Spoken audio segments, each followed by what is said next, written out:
এটা দেখুন, এটা হচ্ছে 15 জুলাই 2024।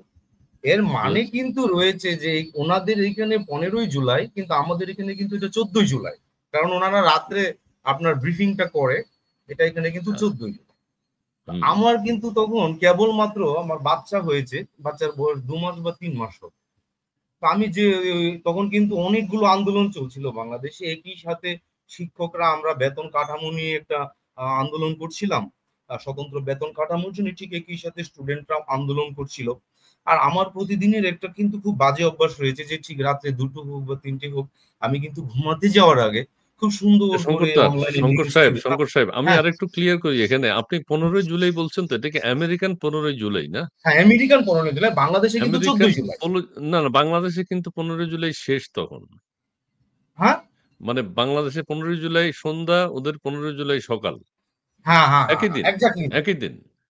রাইট রাইট, একই দিন। তো দিয়ে মানে ওরা 15 জুলাই সকালে যদি প্রেস ব্রিফিং করে, আমরা 15 জুলাই সন্ধ্যায় জানতে পারি। এক্স্যাক্টলি। তো জি প্লিজ।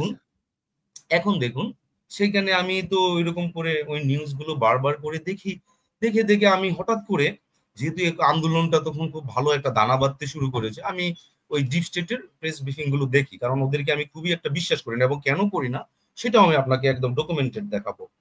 তো আমি ওনার প্রেস ব্রিফিংটা দেখছি, দেখেন এখানে বাংলাদেশ নিয়ে উনি কি বলেছেন। উনি বলেছেন যে আমরা এই বিষয়গুলোতে অবগত রয়েছে, এবং টু কিল, দেখেন এই যে এখানে খুব সুন্দর করে ওনারা টু কিল, একটা মানে দুজন মারা গিয়েছে ঢাকা ইউনিভার্সিটিতে, এরকম একটা নিউজ, এবং এটা কিন্তু মিলিয়নস অফ ভিউ হয়েছিল। হ্যাঁ, এটা কিন্তু এই আন্দোলনের মুডটাকে অন্যদিকে নিয়ে গিয়েছিল একদম, মনে আছে। হ্যাঁ, এখন দেখুন সবচেয়ে মজার বিষয় হচ্ছে যে জুলাই যে মুভমেন্টটা হয়েছে, সেই মুভমেন্টটার মধ্যে কিন্তু একটা মজার বিষয় আমরা সবাই জানি যে 16 তারিখে আবু সাইদ হচ্ছে গিয়ে প্রথম জুলাই যোদ্ধা, যিনি কিনা ওই পুলিশের গুলিতে প্রথমে 4টার দিকে আহত হয়েছেন এবং 9টার দিকে হাসপাতালে নেওয়ার পর উনি মৃত্যুবরণ করেছেন। সেটা নিয়েও অনেক কিছু আছে। তো এখন প্রশ্নটা হচ্ছে, এই যে আমি একটা প্রেস ব্রিফিং করলাম, এই প্রেস ব্রিফিং করে আমি আমার দেশের এই কোমলমতি শিক্ষার্থীদের মিলিয়নস অফ শেয়ারিং এর মাধ্যমে তাদেরকে উত্তেজিত করে মৃত্যুর মুখে ঠেলে দিলাম, তাহলে এই মৃত্যুর আমি বলতে আপনি দায়ভার কে নেবে? মিলারের কথা বলছেন? হ্যাঁ, একদম মিলারের কথা বলছি, কিন্তু এটাকে কিন্তু বাংলাদেশের যিনি হাই কমিশনার ছিলেন তৎকালীন সময়, উনি কিন্তু এটাকে প্রোভাইড করেছেন, এবং এখানে কিন্তু সাংবাদিকের একটা কোয়েশ্চেনও করেছিলেন যে এটার কোনো তথ্য হয়েছে কিনা, উনি প্রশ্নটাকে টোটালি এড়িয়ে গিয়েছেন। এই ভিডিওটা কিন্তু আমি স্ক্রিনশট দিয়ে রেখেছি, কিন্তু এই ভিডিওটা সময় টিভিতে ছিল, ওরা কিন্তু এটা জেনে ওই সময় টিভির ওই ভিডিওটাকে মুছে দিয়েছে। সবচেয়ে মজার বিষয়, এই ভিডিওটা নিয়ে আমি কিন্তু ফেসবুকে পোস্ট দেওয়ার পর তারা ওই ভিডিওটাকেও রিমুভ করে দিয়েছে, কিন্তু ওনারা এটা জানে না যে এটা পৃথিবীর সব দেশেই দেখায়, সব দেশের টিভি চ্যানেলে এটা থাকবে অনলাইনে, সেই জিনিসটা তারা উপলব্ধি করতে পারছে না আর কি। তো এখন এই ডকুমেন্টটা রয়েছে, এই ডকুমেন্টের প্রেক্ষিতেই কিন্তু আমাদের এই 14 তারিখ থেকে 16 তারিখে আন্দোলনটুকু ভয়ানক থেকে ভয়াবহ থেকে ভয়াবহতম একটা পর্যায়ে গিয়ে পৌঁছেছে। আসলে দুইজন কি মারা গেছিল?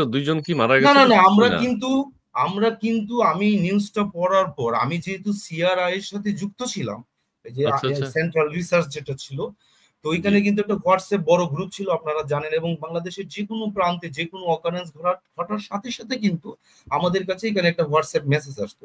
তো আমি দেখছি সেখানে কোনো মেসেজ নেই, তারপরে আমি আবার সিআরআই এর সাথে সেই রাত্রেই কন্ট্যাক্ট করেছি, আবার ঢাকা বিশ্ববিদ্যালয়ের আমার কিছু স্টুডেন্ট এবং শুভাকাঙ্ক্ষী, তাদের সাথেও কিন্তু আমি কথা বলেছিলাম। কথা বলার পরেও কিন্তু ওনারা বললো যে না, এরকম ধরনের কোনো ঘটনা ঘটেনি, কিন্তু এই ভিডিওটা কিন্তু মিলিয়নস, আপনারা কিন্তু দেখবেন যে সেদিন রাতে ভিডিও না, এটা হলো মানে অনলাইনে এইটার কথাই তো বলছেন আপনি, যেটা শো হ্যাঁ করছেন? হ্যাঁ, অনলাইনে ভিডিও রয়েছে কিন্তু। ও, ভিডিও আছে? একদম একদম, আমি এটা তো একটা সাবিয়ের বিষয় একদম। এই যে দেখুন, এটা নিচে গেলে এটা টোটাল ভিডিওটাও কিন্তু আপনারা পাবেন, এটা টোটালি আর কি, এটা চালিয়ে দেওয়ার সাথে সাথে আপনি অনলাইনে ঢুকলেই পাবেন।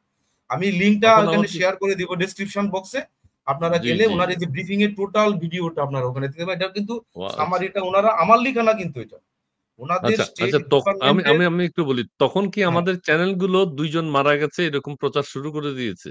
অলরেডি এই যে দেখুন, এই যে ভিডিওটা রয়েছে, আচ্ছা, একদম ভিডিওটা হচ্ছে টোটাল ম্যাথু ভিডিওটা মিলারের। এখানে, হ্যাঁ, হ্যাঁ, উনার ভিডিও। এই হ্যাঁ, যে হ্যাঁ, রাত্রে সেটা আছে। 1:18 উনি এটা করেছেন।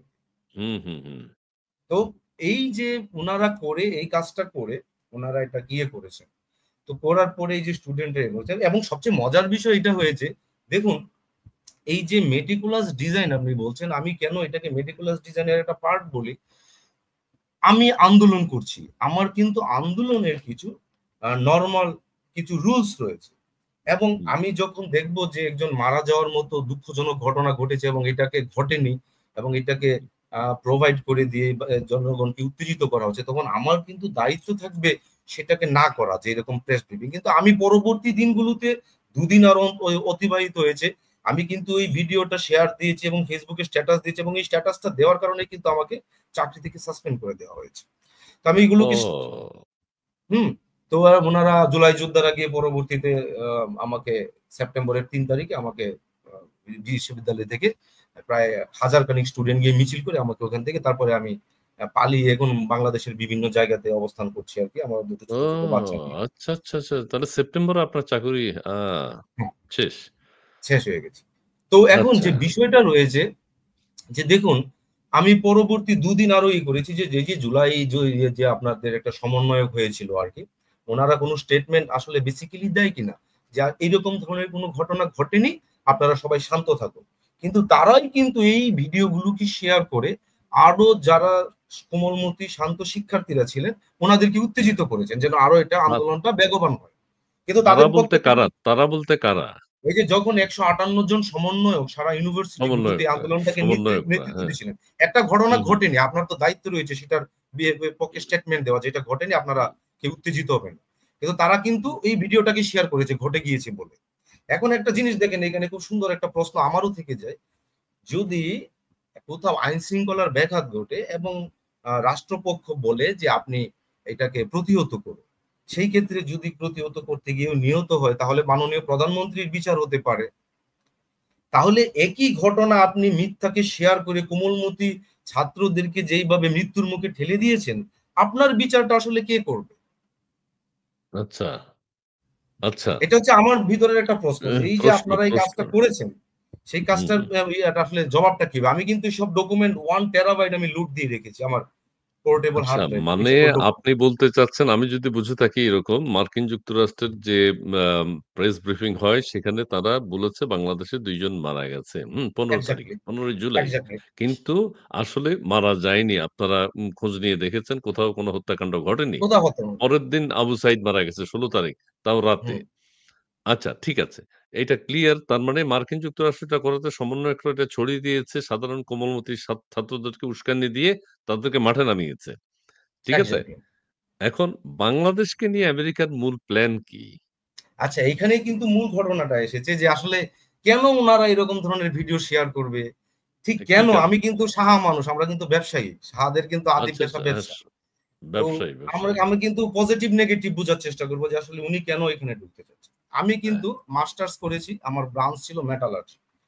তো মেটাল এক্সট্রাকশন নিয়ে কাজ করেছি। তো মেটাল এক্সট্রাকশন নিয়ে যখন কাজ করি তখন কিন্তু আকরিকের অকারেন্স নিয়ে কিছু থাকে আর কি, আকরিক কোথায় ভালো পাওয়া যায়, কোথায় পাওয়া যায়। তো আমি যখন কাজ করছি তখন এই অকারেন্স গুলো কিন্তু পড়তে খুব একটু ভালো লাগে না ভাই। মানে এটা আচ্ছা, ইতিহাস এবং এই যে আকরিক কোথায় আছে না আছে। আকরিকটা একটু ইংরেজিতে বলেন। আকরিকটা হচ্ছে ওর আর কি। হ্যাঁ? মানে কোন মেটাল যখন হ্যাঁ, খনিতে থাকে তখন হ্যাঁ, সেটা হ্যাঁ। কিছু কম্পাউন্ড হিসাবে থাকে, সেই কম্পাউন্ডকে আমরা ওর বা আকরিক বলে থাকি আর কি। আচ্ছা, আচ্ছা, আচ্ছা। তো এখন দেখা যাচ্ছে যে এই আকরিক গুলো নিয়ে স্টাডি করতে হয় কোথায় কোন মেটাল ভালো রয়েছে। তা আমি স্যারের কাছে গিয়ে বলি যে স্যার এত কষ্ট করে সায়েন্স পড়ছি, আবার তো এই ভূগোল আর হিস্ট্রি পড়া লাগছে। তো এখন আমার একজন গুরু ছিলেন আর কি অ্যাপ্লাইড কেমিস্ট্রি ডিপার্টমেন্টের, প্রফেসর আহসান হাবীব, উনি মারা গিয়েছেন 2 বছর আগে। ডিপার্টমেন্টের সবাই জানে, আমি ওনার সাথে সবসময় বসে থাকতাম আর কি। তো স্যার বললেন যে এইটাই পড়ো ভালো করে, এইটা পড়লেই ভবিষ্যতে কোথায় আমেরিকা আক্রমণ করবে আর কোথায় করবে না সেই হ্যাঁ। সম্পর্কে তোমার একটা সুস্পষ্ট ধারণা চলে আসবে। আ তো আমি মানে এই এটা যে দেখুন, এ হ্যাঁ, হ্যাঁ, আমি খুব ভালো করে ব্যাখ্যা করছি আপনাকে, এবার বুঝুন। হ্যাঁ, হ্যাঁ, হ্যাঁ, হ্যাঁ, হ্যাঁ। ধরুন ইরাকে আপনার তেল রয়েছে, হ্যাঁ, এইবার ইরাকের মানবতা কিন্তু নষ্ট হয়ে যাবে আচ্ছা, এবং আমেরিকা সেখানে অস্ত্র খুঁজে পাবে, আমেরিকা অস্ত্র খুঁজে পাবে এবং সেখানে যাবে, গিয়ে তারা ওই তেলটা তুলে নিয়ে হয়ে যাবে। আপনার আচ্ছা। ইয়েতে আফগানিস্তানে মানবতা নষ্ট হয়ে যাবে। কেন নষ্ট হ্যাঁ, হয়ে যাবে? সেখানে জঙ্গিবাদ রাইজ করবে। কেন করবে? সেটার কারণ হচ্ছে গিয়ে আফগানিস্তানে ওপিয়াম পপি চাষ করা হয় এবং সেখান থেকে মরফিন, হেরোইন এগুলো আপনার প্রচুর পরিমাণ অ্যালকালয়েড সিনথেসিস করা যায়, যে অ্যালকালয়েড গুলো আপনার খুব মানে হাই লেভেলের যে ইনজেকশন, অ্যানেস্থেসিয়া ইনজেকশন, এগুলো কিন্তু এগুলোর থেকে তৈরি করা, এবং ক্যান্সারেরও বেশ কিছু প্রতিষেধক এগুলোর থেকে তৈরি করা। এবং আপনারা জেনে থাকবেন যে 1 কিলোগ্রাম প্রপার অ্যালকালয়েড প্রায় 4 কোটি টাকার উপরে ভ্যালু রয়েছে। তো ওনারা দেখেন কত সুন্দর করে একটা নাটক সাজিয়েছে যে মোল্লা ওমর জঙ্গি, মোল্লা ওমরকে আর রাখা যাবে না, ওনারা মোল্লা ওমরকে বাদ দিয়ে দিলেন। তখন তো আমরা ইউনিভার্সিটি স্টুডেন্ট, লাদেনকে দাঁড় করালেন, মোল্লা ওমর চলে গেল, হামিদ কারজাইকে নিয়ে আসলেন একটা পুতুল দিয়ে, ওনারা কিন্তু চুষে খেলেন। আমরা ধরে নিলাম, ধরুন তর্কের খাতিরে আমি ধরে নিলাম যে মোল্লা ওমর খারাপ ছিল। আচ্ছা আচ্ছা, তার মানে আপনি যেটা বলতে চাচ্ছেন, এগুলো মার্কিন যুক্তরাষ্ট্রের খেলা, জঙ্গিবাদের উত্থান ঘটায় মার্কিন যুক্তরাষ্ট্র, ইরাক শেষ করলো, আফগানিস্তান শেষ করলো, লিবিয়া শেষ করলো। এখন দেখুন এখন বাংলাদেশের সাথে রিলেশনটা কি, অলরেডি দেখুন দুটো বাংলাদেশে ঢোকার জন্য, বিশেষ করে বাংলাদেশে একটা পথ আর কি। এখন আমি আপনাকে আরেকটা জিনিস শেয়ার করি, এই আমাদের এই যে দক্ষিণ এশিয়ার এই যে ভারত, মায়ানমার, বাংলাদেশ, এই যে ছোট্ট ওই অংশটুকু আছে সেভেন সিস্টারকে ঘিরে, এইখানে দেখুন খুব সুন্দর করে, আপনি আমার স্ক্রিনটা দেখতে পাচ্ছেন? স্ক্রিনটা আসবে এখনো আসে নাই। ম্যাথু মিলারকে আমরা দেখতে পাচ্ছি। আচ্ছা, ম্যাথু মিলারকে, তো এই স্ক্রিনটা দেখতে পাচ্ছেন কিনা বলুন। না, নতুন স্ক্রিন আর দেখতে পাচ্ছি না। আচ্ছা ঠিক আছে, আমি আরেকবার এটাকে শেয়ার করে দিচ্ছি। জি জি, অথবা এটা স্পেসিফিকলি শেয়ার হয়ে গেছে আর কি। জি। আচ্ছা, আমি আপনাকে বলি, এখন এই যে মার্কিন যুক্তরাষ্ট্র বাংলাদেশের দিকে কবে থেকে তারা নজরদারি করছে? এটা আমি বলি আপনার একটা নিয়ার অ্যাবাউট 90, আপনার 90 সাল থেকে ওনারা এই কাজটা করে যাচ্ছেন, এবং কেন করছেন সেই জিনিসটা এখন আপনাদের কাছে একদম ক্লিয়ার হয়ে যাবে। যেহেতু আমার এটা একটা কোর্স আছে, একদম কোর্স এটা আমার। ধরুন প্রথম বিশ্বযুদ্ধ কিন্তু, প্রথম বিশ্বযুদ্ধ কখন হয়েছিল বা কি নিয়ে হয়েছিল? এটা কিন্তু ল্যান্ড নিয়ে হয়েছিল। 13 হ্যাঁ, 13তে, এটা কিন্তু ল্যান্ড নিয়ে হয়েছিল। এবং যখন সবাই ল্যান্ড মোটামুটি ভাগাভাগি হয়ে গেছে, তখন কিন্তু মানুষ কে কি পেয়েছে, সেটা খনিতে কে কি পেয়েছে সেগুলো নিয়ে রিসার্চ শুরু হয়। এবং দেখা যায় যে মায়ানমারের যে অংশটাকে আমরা বলি, আপনি স্ক্রিনটা দেখতে পাচ্ছেন, মায়ানমারের যেটা হচ্ছে গিয়ে যে মগাই প্রভিন্স, যেটাকে আমরা বলি মগের মূল্য, তারপরে হচ্ছে কি মায়ানমারের যে আপনার আরাকান প্রভিন্স, এইগুলোর মধ্যে কিন্তু এই যে এরকম রাখাইন প্রভিন্স, রাখাইন যেটা, সেই প্রভিন্স গুলোর মধ্যে কিন্তু আপনার প্রচুর পরিমাণে দেখেন ইউরেনিয়াম কনসেন্ট্রেট রয়েছে মিডিয়াম গ্রেডের। এবং এই ইউরেনিয়ামটা উত্তোলন করা নিয়ে দেখুন ওরা কতবার ধরে ট্রাই করে যাচ্ছে, এবং নিষেধাজ্ঞার পর নিষেধাজ্ঞা আমেরিকা দিয়ে চলে যাচ্ছে, যাতে কোনোভাবেই তারা এটা তুলতে না পারে। আপনারা এই লিঙ্ক গুলো দেখলে একদম ক্লিয়ার হয়ে যাবে। এইবার কি হলো, এখন মায়ানমারের যেটা জান্তা আর্মি, যেটা ওদের নিজস্ব একদম স্টেবল আর্মি, তারা কিন্তু আপনার চীনের সাথে একটা খুবই সুন্দর সুসম্পর্ক রয়েছে, এবং তারা চীনকে ওনাদের এখানে ব্যবসা করার জন্য এবং এই ইউরেনিয়াম সমৃদ্ধ জায়গা করতে কাজ করার জন্য অলরেডি একটা চুক্তি করে সামনের দিকে এগিয়ে যাচ্ছে। আর আমেরিকা চাচ্ছে ওনারা এখানে ঢুকবেন। এখন ওনারা প্রথমে সূচিকে দিয়ে একবার ট্রাই করেছে, ওনাকে একবার নোবেল পুরস্কার দিলেন। এই নোবেল পুরস্কারটা কিন্তু একটা অশান্তির কারণ, এটা কিন্তু কোনো একাডেমিক পুরস্কার নয়। আমি কেন নয় সেটা আপনাকে বলছি। যে উনি একবার চেষ্টা করলেন ওদিক দিয়ে ঢোকার জন্য, তো ওদিক দিয়ে ঢুকতে চেষ্টা করার পরে মায়ানমার আর্মি সূচিকে গ্রেফতার করে ফেললেন, এবং গ্রেফতার করে ওনাকে একবার ইয়ে করে দিলেন, ওনাকে অস্টফ করে দিলেন। তারপরে উনি ইউনুসকে দিয়ে চেষ্টা করলেন। কিভাবে চেষ্টা করলেন? যে 2006 সালে ঠিক যখন আওয়ামী লীগ এবং বিএনপি দুটো দলই আপনার ঘরের ভিতরে রয়েছে, টাইমটা দেখেন আপনি, ঠিক সেই সময় নোবেল দিয়ে ওনাকে এন্ট্রি করে দিলেন, যাতে উনি একটা দল গঠন করে এখানে একটা এই ক্রিয়েট করে ওনাদেরকে এন্ট্রান্সটা দিতে পারে। তো সেইখানে উনি ব্যর্থ হয়েছেন। মানে আমি একটু এই জায়গাটা একটু ক্লিয়ার করি, মানে ইউনুস সাহেব যে ওই সময় দল করতে চেয়েছিল এবং এয়ারপোর্টে নেমে উনি যে নোবেল প্রাইজ পেয়েছিল, ঠিক ওই মুহূর্তটা মানে ইউনুস সাহেবকে নোবেল দিয়ে বাংলাদেশে তারা ইন করবে এই ধরনের। আচ্ছা প্লিজ। এক্স্যাক্টলি।